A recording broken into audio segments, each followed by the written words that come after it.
క్ష అక్షర భిక్ష అనబడు ఈ కార్యక్రమమున ఈ చిత్రమందున్న 9 గళ్లలో మనము వరుసగా మూడక్షరముల తెలుగు పదములను సృష్టించవచ్చును.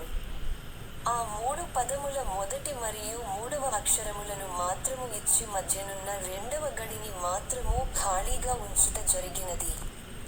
ఖాళీగా ఉంచిన మధ్యనున్న ఆ రెండవ గడిలో ఉండవలసిన ఆ అక్షరములేమిటో పట్టికకు ఇరువైపులా ఉన్న తెలుగు మరియు ఇంగ్లీష్ పదముల ఆధారముల సహాయముతో పూరించండి.